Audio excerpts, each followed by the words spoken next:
Mas eu tô abrindo aqui o site do SofaScore e, assim, como eu falei pra vocês, né, eu acompanhei pouco do jogo, tava na correria pra voltar pra casa, tava ouvindo no celular mais ou menos sobre isso. E a impressão que eu tive foi tá se refletindo aqui no SofaScore.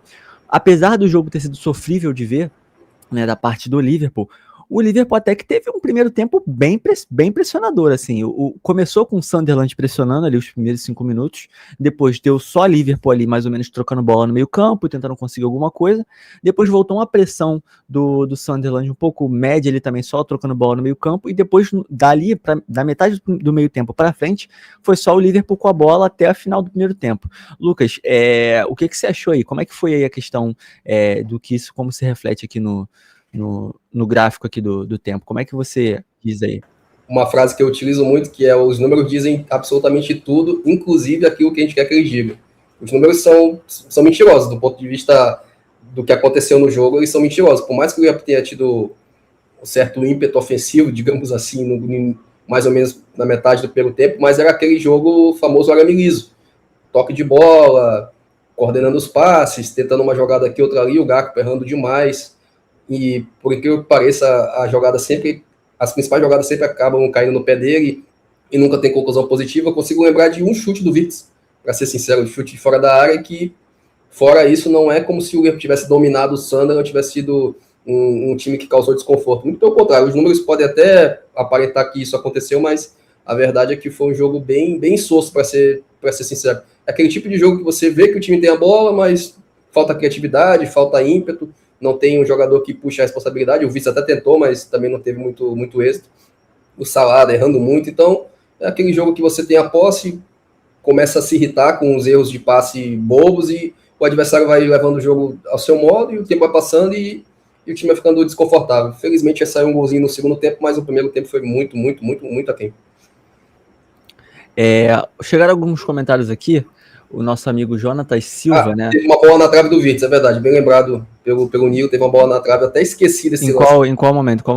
No primeiro tempo. Primeiro tempo, bola na trave, no momento de pressão. Eu cheguei a escutar. Teve um momento de pressão do time, o Wirtz botou uma bola na trave então, podemos dizer que o Wirtz foi um destaque, né, do primeiro tempo, assim, mais ou menos. Absoluto. Para mim, o time, a gente está aproveitando o período de carnaval, foi o bloco do Wirtz sozinho, então ele jogou praticamente sozinho, as poucas chances de criatividade saíram no pé dele, e fora isso, Salah muito abaixo. O Gakpo, as pessoas podem até alegar que ele teve muita participação no jogo, e, de novo, ele até tem muita participação. Eu até comentei na live dos Caminhos, que eu estava acompanhando parcialmente com eles, que o jogo do Gakpo me pareceu muito com o jogo que ele fez contra o Chelsea, que é aquele jogo onde ele tem muita posse de bola, que ele recebe várias chances e perde todas elas, e aí num lance fortuito ele vai lá e empata. Aquele jogo contra o Chelsea, se a gente tivesse um ponto um pouquinho mais capacitado, a gente provavelmente teria vencido o jogo. Só que as bolas sempre caem no pé dele e ele toma a pior decisão possível. Me lembrou muito o jogo de hoje. As bolas sempre caíam com ele dava um corte, tentava alguma coisa. Tinha muito aquela jogada característica dele de puxar para o meio e tentar o cruzamento. O lado bom é que ele parece começar a enxergar o lateral. Ainda que não seja o Kerks, hoje foi o Robertson, ele começou a enxergar que do lado dele tem um lateral que pode receber um passe, coisa que ele não fazia antes. Mas do ponto de vista geral, foi um jogo muito aquém. Só o Wirtz que merece uma nota pelo menos acima de 6,5, 7. O restante não. Ó, tenho que dizer para você que o SofaScore discorda de você, hein? Mas vamos por partes, Eu gosto muito do SofaScore, gente.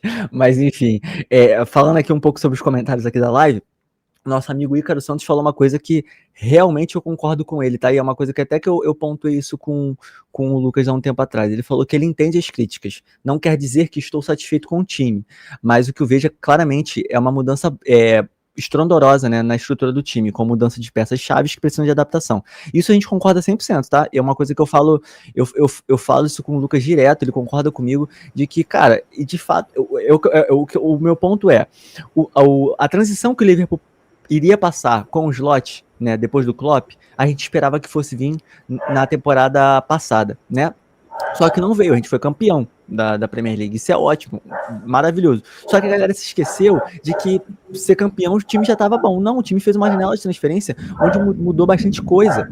Então, isso fez com que na minha visão, juntando com a morte do Jota, infelizmente, né, isso abalou o time mentalmente, né, principalmente o Salah, que era muito amigo dele, e isso também mudou, também, claro, né, a estrutura do time. Então, eu acredito que, principalmente por uma questão de relevância dentro de campo, né, afeta também o Salah na seguinte forma.